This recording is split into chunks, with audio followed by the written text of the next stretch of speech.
Ramadan is destroying Muslims physically. We don't need a prophet to tell us that filling your belly with horribly unhealthy food multiple times per day for an entire month every year is bad for you.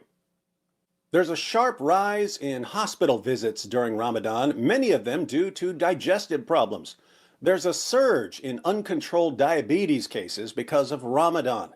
Thanks to Ramadan, obesity is on the rise in Muslim countries. Gulf countries are now among the fattest countries in the world. But as long as they don't eat pork, it's all halal, am I right? Food retailers have to start stocking up at least a month before Ramadan in order to keep up with the increase in food sales. Food bills increase by 50 to 100% during the month of fasting. And depending on the area, food bills can increase much more.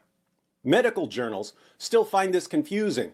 They say things like, surprisingly, weight gain and not weight loss was reported after Ramadan by Saudis, which indicates timely needed lifestyle and dietary modification programs for a population which reports one of the highest prevalence rates of diabetes.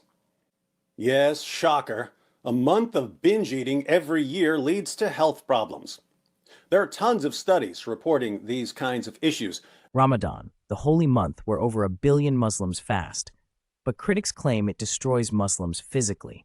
They say it leads to obesity, food waste, sickness, and hospitalizations. They even mock fasting, calling it starvation and harmful to the body. And yet, medical science, history, and real-life data prove the exact opposite. So what's the truth? Is Ramadan harming people, or is this just another desperate attempt to misrepresent Islam? This is one of the most misleading accusations made against Ramadan. Critics love to show images of excessive feasts and pretend that's what Islam promotes. But is that really true? Islam's guidance on eating: balance, not excess. Let's go straight to the teachings of Prophet Muhammad, peace be upon him. He said, "The son of Adam does not fill a vessel worse than his stomach. It is sufficient for him to eat a few mouthfuls to keep his spine straight. But if he must eat more, then a third for food, a third for drink, and a third for air." Sunan ibn Majah. Islam emphasizes moderation in eating, and Ramadan is supposed to teach self-restraint, not indulgence. The Sunnah method of breaking fast is simple. Start with dates and water, scientifically proven to be the best way to restore energy. Pray before eating a full meal, allowing the stomach time to adjust. Eat in moderation, following the one-third rule. So if some people ignore this and overindulge, whose fault is it? Islam's or their own bad habits? The reality is that overeating is a global issue, not an Islamic one. America has one of the highest obesity rates, yet they don't fast for Ramadan. Europe struggles with obesity-related diseases, despite no Islamic fasting. So why is Ramadan being blamed? The hypocrisy is clear. Critics argue that Ramadan leads to weight gain and obesity in Muslim-majority countries. But let's analyze this logically. Obesity is not caused by fasting. Obesity comes from bad dietary habits, lack of exercise, and excessive calorie intake, not from fasting. If someone fasts all day but binge eats fried foods, sugary drinks, and unhealthy snacks at night, that's their personal failure, not Islam's fault. Scientific research: fasting actually promotes weight loss and health benefits.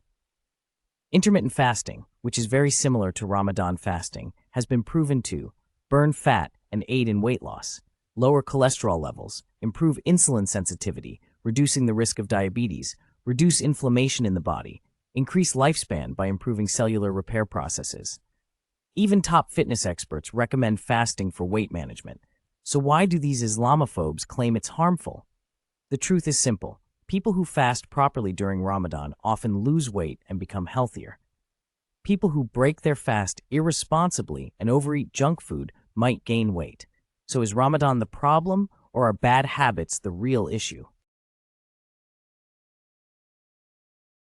They argue that hospital visits increase during Ramadan due to digestive issues, dehydration, and other illnesses.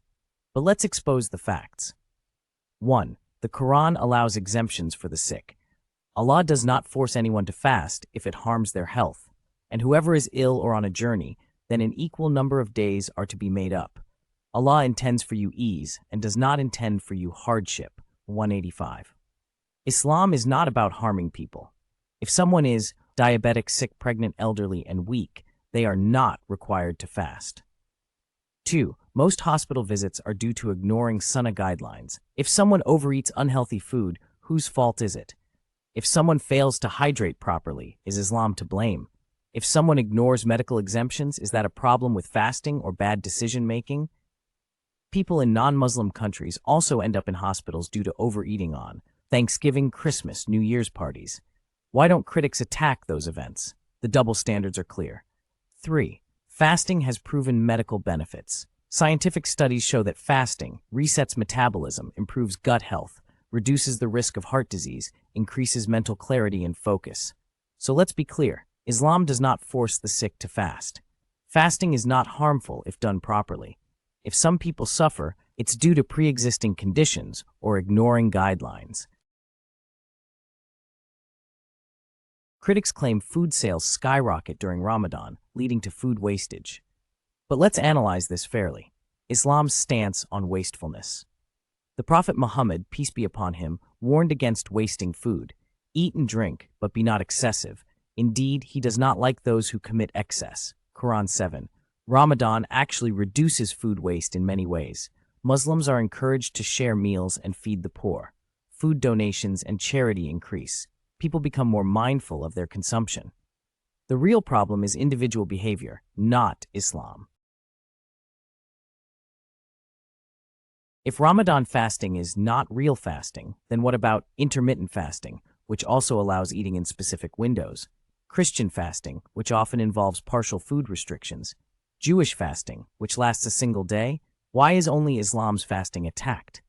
The hypocrisy is obvious. Ramadan is more than just food. It teaches self-discipline, it strengthens willpower, it purifies the soul. Does Ramadan destroy Muslims physically? No. Does Islam encourage gluttony? No. Is fasting unhealthy? Science says no. Ramadan is a blessing, not a burden. If you found this video informative, hit like, share it, and subscribe for more truth bombs.